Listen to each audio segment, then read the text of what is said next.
We are back on the Mizell Show. We're essentially talking to the Yoda. The Yoda of like recruiting, the Mr. Miyagi. Mr. Miyagi. I'm trying to think of like some other movies. Like think of your favorite professor that just seems to know the answers to everything. And you just like to see him at work. You're like, but is also just so humble that the guy it's from A kind of Beautiful annoying. Mind? What was that? No, he's insane. He's Okay. All right. But, you guys are watching and seeing the NFL Combine and you're seeing your favorite player hopefully get drafted. But where does all that start? Yeah. Listen, here is Dr. Sherman Morris giving us the inside scoop on what it takes. Yes. Check it out. Perfect. Welcome to the Mizell Show. An inspiration for a new generation. Hi, I'm Alanna Mizell, a loving mother of two, a devoted wife to Steven, and an entrepreneur helping women realize their dreams and potential. And I'm Steven Mizell, caring father of two, a devoted husband to Alanna, and a driving force to help young men prepare for life after college football. And if that wasn't enough, we're a biracial couple. She was raised in the North, but I was raised in the South. The only thing normal about our lives, who am I kidding? It's never normal around here. Join us for the Mizell Show. Right now. What up, Sherm? All's well. Good. I think we get more excited to talk to you sometimes than you get to talk to You're like, us. oh, it's the Mizells again. Here they are, hyper as usual. No, well, we're gonna get straight to it. First of all, we appreciate you hopping on and sharing your knowledge and your infinite wisdom to us and our listeners. And so we'll just start off with you just introducing yourself. Tell us a little bit about your consulting, and then we're going to dive in and just kind of go from there. 1,000,001 questions. Okay. My name is Dr. Sherman Morris. I am an athletic management consultant. I work with college football programs. I work with student athletes and their family in order to help refine and define the process of recruiting. Mm-hmm. Dr. Sherman. Dr. Sherman Morris. Dr. Sherman. And we appreciate that. So right now, everybody's in the country's abuzz with, pro days happening across college campuses, and the NFL Combine just kind of happened. So just kind of walk us through, you have a kid that is at his pro day right now. What are some things that young man had to do from his junior year of high school to get to that point? I know it's a lot, but can you give us just some things, some highlights that you're like, he had to do X, Y, Z, or walk us through that? Well, the first thing that any prospective student athlete has to do, and that is perform academically. So academic success is at the forefront of it. And I always encourage, families to make sure that when they start off in that 9th grade, that freshman year, that they're very, very intentional about a plan for academic success. I think that's where it starts at. There are some athletic things that absolutely needs to take place, but without the academic components, understanding what those core courses are, making sure that person's on target to graduate, either early, so there's early enrollment opportunities. There's some advantages associated with that, or that they're going to go through the 4 years and make sure that they're going to graduate in a timely manner and that they meet the NCAA requirements for admission. And that's critical. But when we look at it from an athletic standpoint, it's about when you want to have fun. A lot of folks are concentrating on an individual sport. I was blessed enough, and I really, really look for athletes, and I've encouraged programs look for athletes that are involved in multiple sports, because I think that's important as well. So whether that's a wrestling or track and field, I want to know what those what that or basketball, I want to know what that championship level success looks like, that leadership experience looks like in other sports as well. So all those things are important in that development of that student athlete. And once you get in that, you're heading from that sophomore year into your junior year, then you need to really start preparing and looking at camps and different combines and where you want to go out and begin to share, because there's so much information in the marketplace with the Huddle videos and with all the recruiting services out there, that if you have the requisite skills, they're going to find you. You know what I mean? There's there's a constant search for the best student athletes in America. So that part is going to take care of itself. But you really, really want to make sure that you're connecting with the opportunity that best fits you and your family. So it's about fit. You want to make sure you're in a good situation will allow you to be successful, which will mitigate some of that I need to transfer, because individuals are just chasing programs that may or may not be the best fit for them. I love that. So there are two big things that I have questions on. One, you mentioned playing multiple sports. What have you seen the difference in a successful athlete or a successful student athlete being that they come from a multiple sport background? Well, I think there's advantages in it because there's always different styles of training and preparation associated with it. It allows you to be in that competitive arena in different seasons, and I think that competitive flame, once ignited, and obviously you want it to begin to to flourish in all these different ways.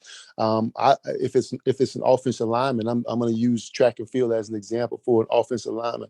Well, I want to see them compete in track and field, throwing the shot put, throwing the discus, because it requires them to have that explosive lower body, as well as it allows them to compete in an arena that's different than football, or whether it was wrestling, that hand-to-hand combat, that physicality associated with wrestling allows me to develop centers and guards, whereas tackles, I want to see that explosive, that ability to do a spin technique and throw that discus is huge, because it shows that a degree of athleticism that's different than just pass setting.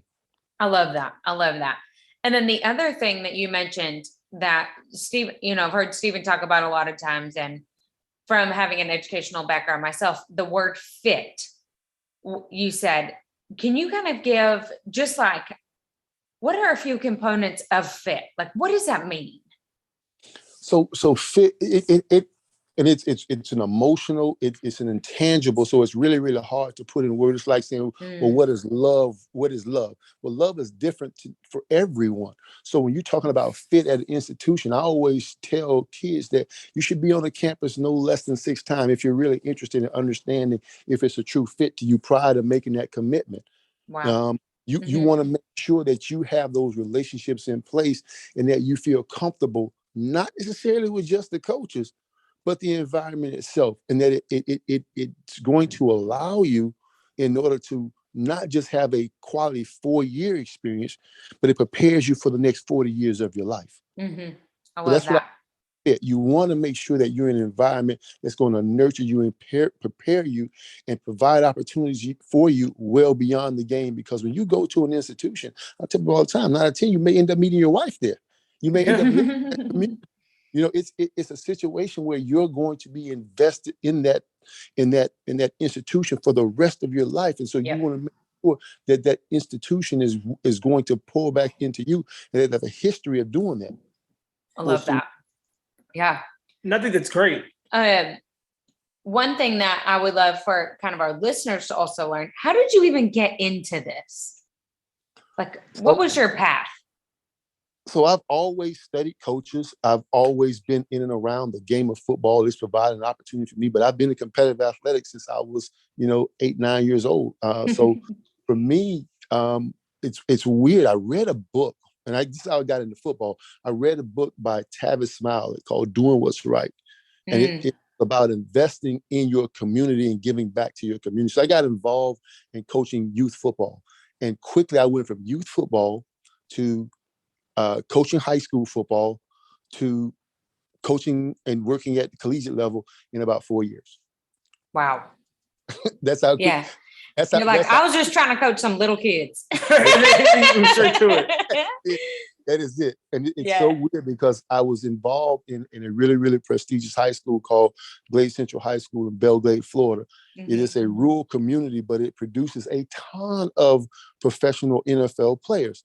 And so with that, when I was working with that program, I was able to, connect with Coach Miles over at LSU, and he provided me an opportunity or a pathway forward. And so I was able to go from winning a state championship in high school to our team winning the national championship at LSU in 2 years. So yeah, I thought that was what you expect to do. You compete in games, you win national championships. Right. But when I got involved in the work, I realized it's a little different. It's a little different. In order to win a national championship, because it really is typically a 4 to 5 years process in order to put together a national championship winning program.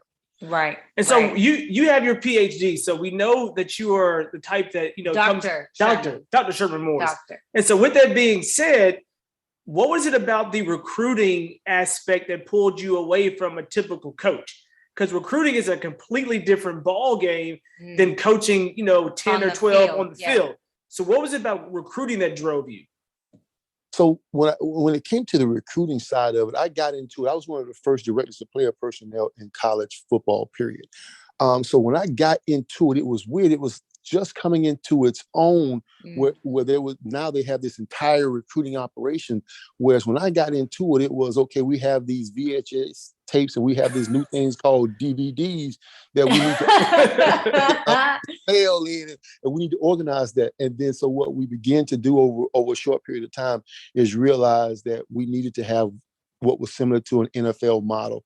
And I just have a set of skills that allow me to recognize talent, and beyond talent, be able to spend time in and around the student athlete to understand if they have the requisite skills and a desire to play within the program. And so with that, we went through some models and we studied different things like Bill Parcells' prototypical models for roster management and looking at ways of drafting, but in college, selecting certain players in order to be a part of your program. So those skill sets came to bear. And then having an MBA, it allowed me to bring all the business principles and practices into place and to organize an effective recruiting operation, which is currently what I teach programs, college programs and coaching staffs how to do. Mm-hmm. One thing that, because I've seen your work, I need to just toot your own horn. Something that I've seen very rarely from the male species is the level of organization that you have and the ability to articulate why you organize things a certain way. And I think that's what makes you even more effective on the realm of recruiting, because not only do you understand it, it is so streamlined and organized that anybody can understand it. And the numbers are there because you've proven it. And that's just something that, like, if I have a student and they're working on college, like, that's what I need to see as mom.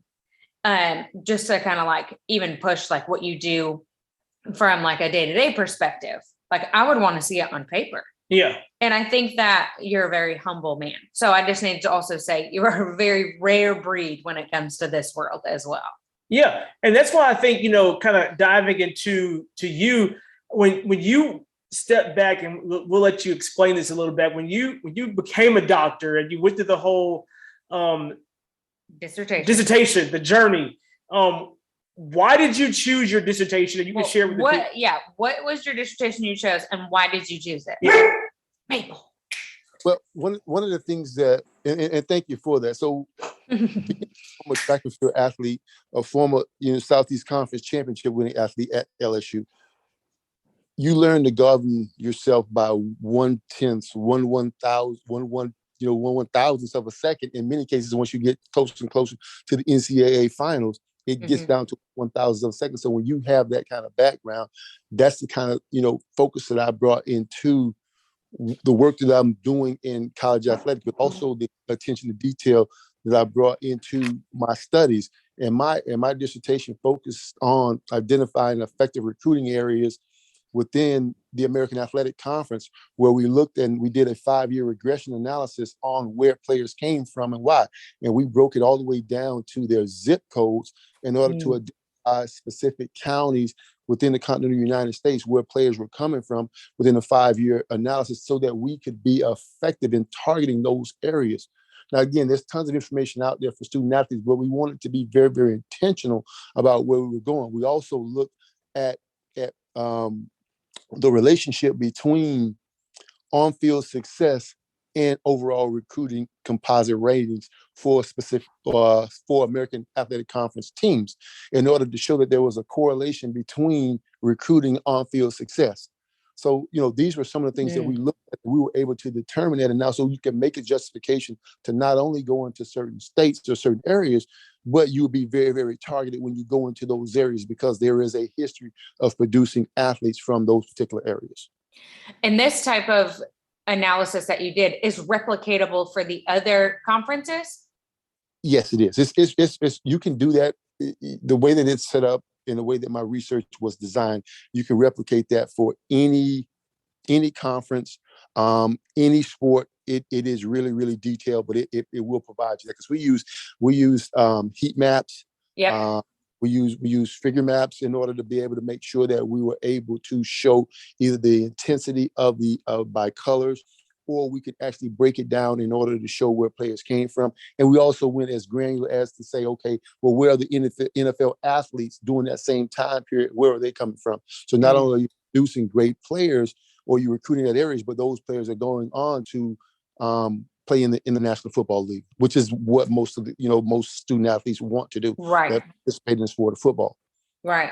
And that's one of the best recruiting tools, is to be able to tell, utilize those name drops as you're recruiting, saying you can keep going. And I got a question for you with speaking of that, because that's a whole different ballgame. It kind of goes into the theory that you see with a lot of NFL GMs. You see a lot of NBA going towards the more analytics piece of it and doing more detailed research.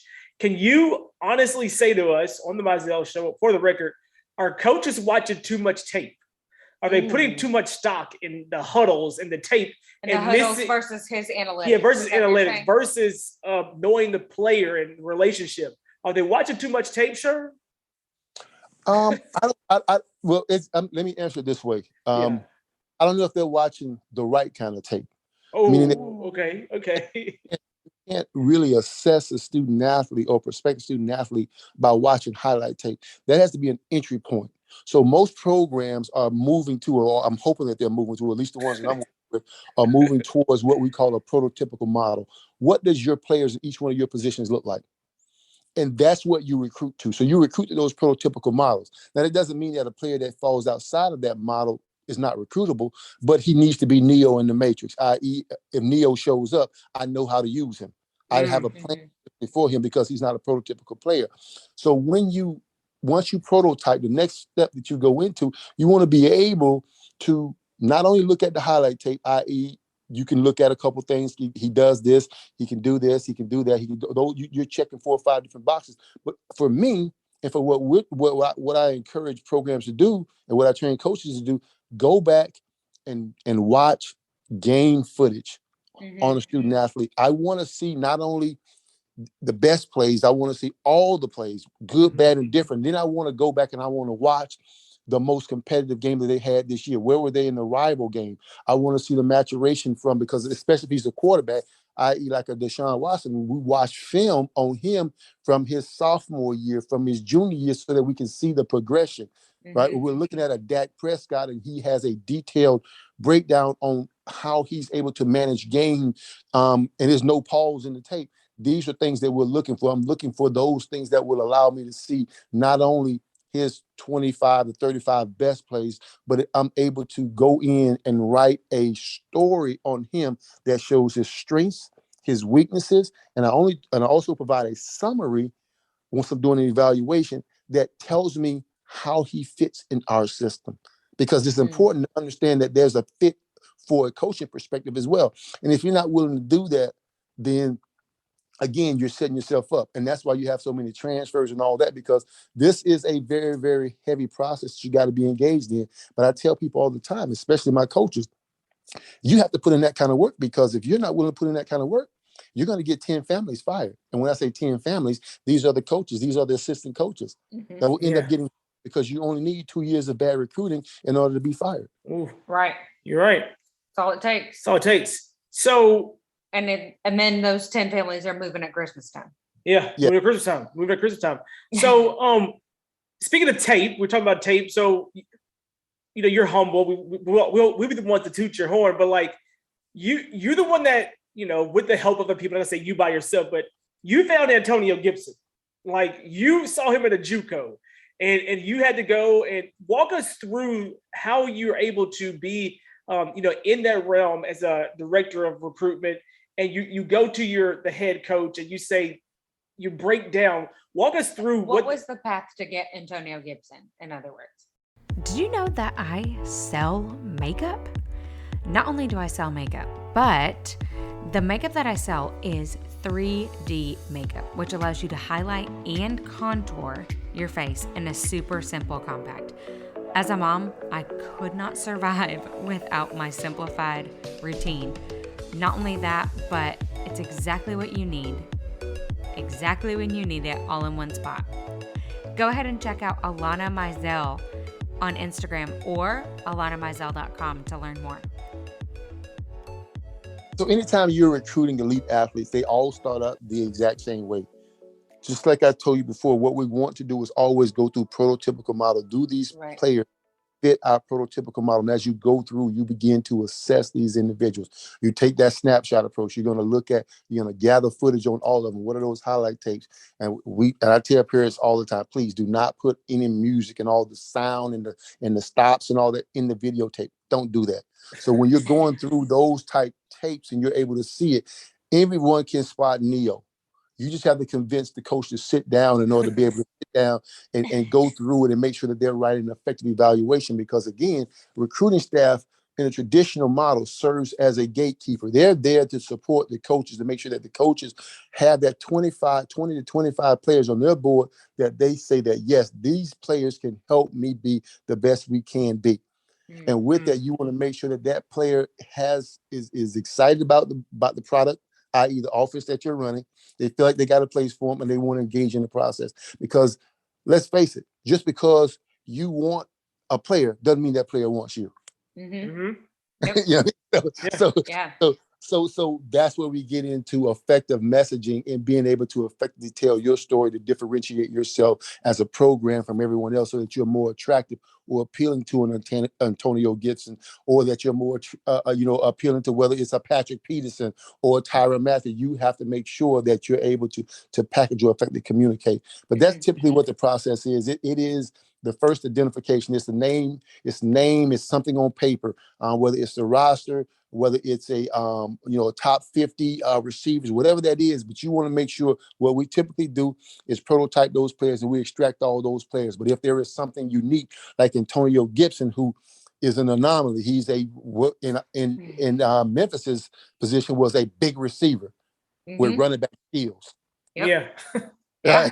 Right. Yeah. That's your Neo. So you're able to you spot him and you find a place to fit him. And knowing that Coach Norvell takes an athlete like that and wants to use him in a variety of different ways in order to create mismatches or to get defenses to be misaligned because they don't know where that player is going to line up and create mismatches on the field. You can find a way to put that person in. But again, that becomes the responsibility of your recruiting staff as well as the assistant coach to be able to write that description or that summary that says this is where he fits. Mm-hmm.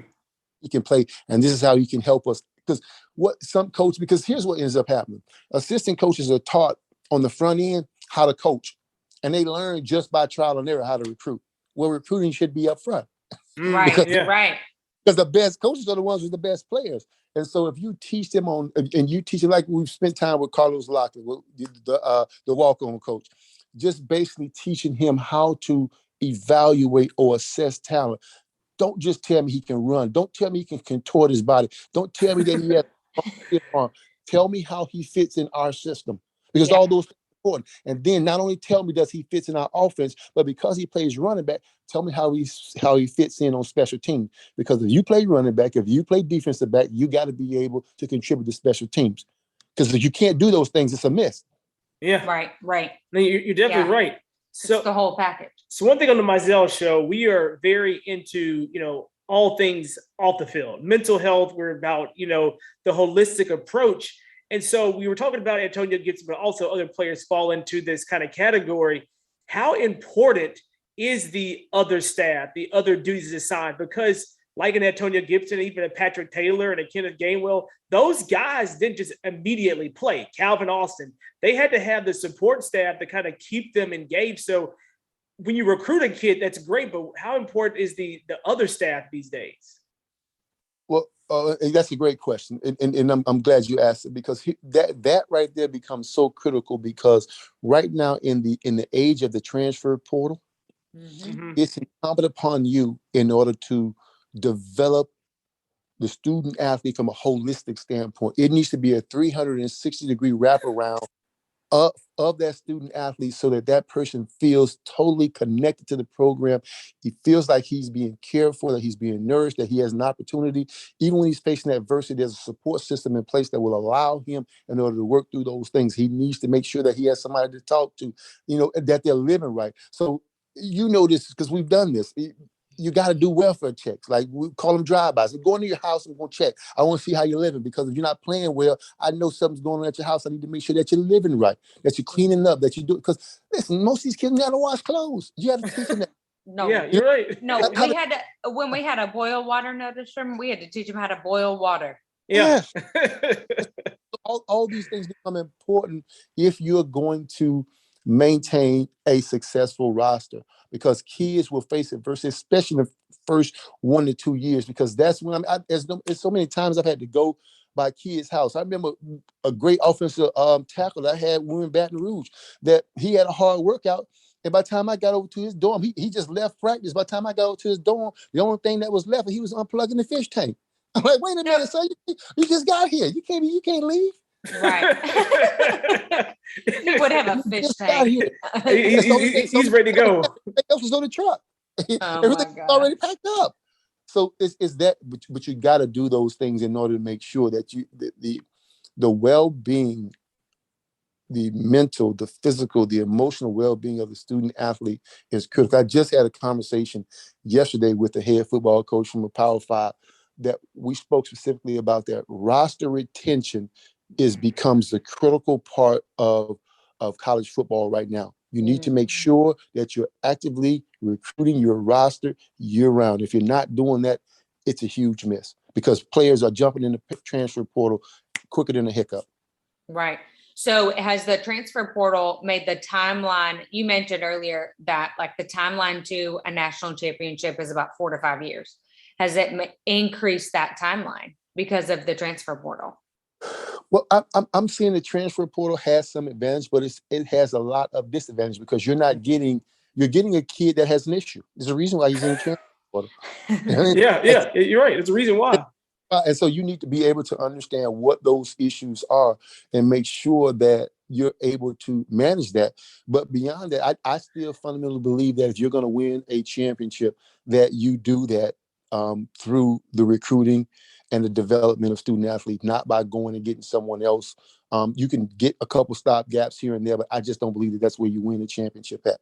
And history has not shown that as of yet. Now, that may change given what's going on with the NIL and some other things that's going on behind the scenes in college athletics. But I still believe that you build that with younger athletes, and that they're even taking a hit, because you no longer can offer the 25 or the 27, depending on where you're at in your conference. You can't offer that full allotment of scholarships if you have that available, because you got to save numbers in order to see what the transfer happens, what the transfer portal will provide for you. So it's changed the game. The NIL and the transfer portal has changed structurally, but I still believe that you build a championship by developing athletes in your program. I definitely get that. I love that. So we have time for one more question. And you have had a phenomenal journey that, me and Alanna are blessed to be a part of. You've won a national championship. You've worked with some high rising, college coaches, some big dogs. You household names, some Power 5 schools. And now you've transitioned to this consulting role with your First and Goal consulting company. And so how do you feel that that's now the best move for Sherman, and why that direction? Well, I'm still passionate about serving the next generation of leaders. I want to be involved in helping coaches understand how to effectively communicate their message and how to develop a program.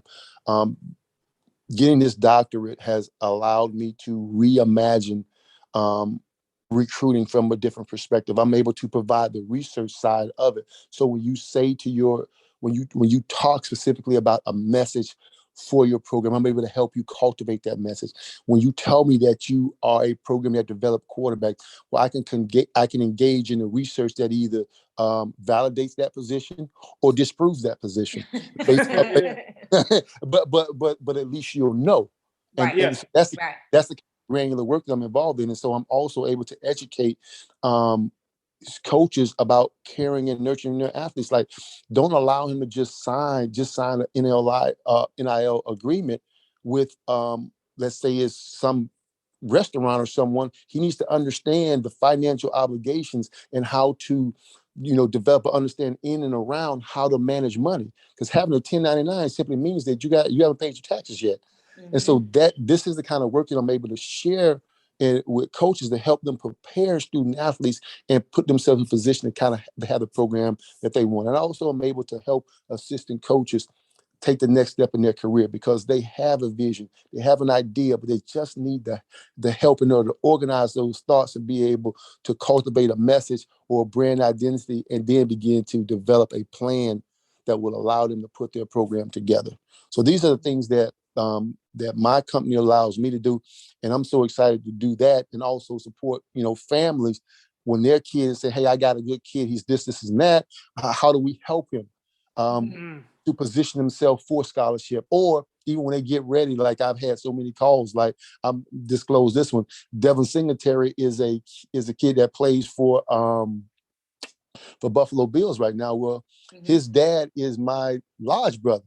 And so when he's in year 2, going into 3 into college, and he's getting calls from agents and this and that, and what do? We just relax. Because right now all that's being thrown at you. How do we manage that? So I'm able to guide them in a way that will allow them to make a smooth transition and get them to understand that this is a short time and this is how you get to manage that. Because if he plays for 6 more years, he's outplayed 80% of the individuals, 80-90% of individuals that he's played with. If he plays that 6 years in the league, but how do you manage 6 years in the NFL? And you're making 40 years worth of money in 6 years. Right. True. That's so true. So those type of conversations. So this is what my training, my education has allowed me to do, and that's where I'm taking my company. That's what we're involved in. I love it. I love it. And we appreciate you. I have one last. Alanna got one more for you. Of course I do. My last one is if you were to suggest for, let's say, a high school student athlete, maybe a junior or a senior, to read one book, because we all know they don't really read. What book would you pick? I think I know which one you're going to say.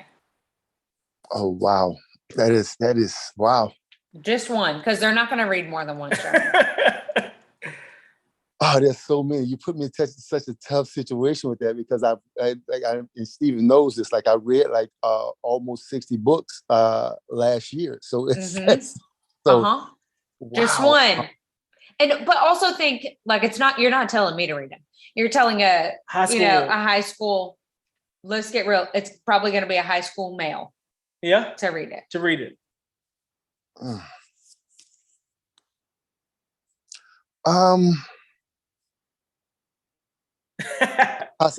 Ta-Nehisi Coates, Between the World and Me. Ta-Nehisi Coates, Between the World and Me. Okay. Not what I thought you were going to say. Okay. I thought you were going to say Chase the Lion.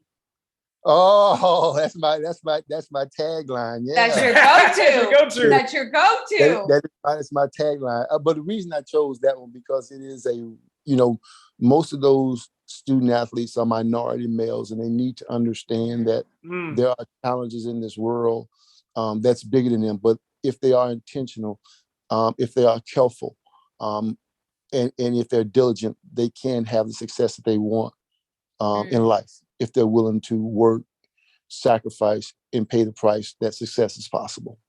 And that's the message that I took away from that book. And Drop the mic right there. We can just end it now. That was beautiful. That was beautiful. So no, but we appreciate you Sounds like coming I gotta on. read that one. Adding it to the list. I think I haven't read it, so I'm going to check that one out also.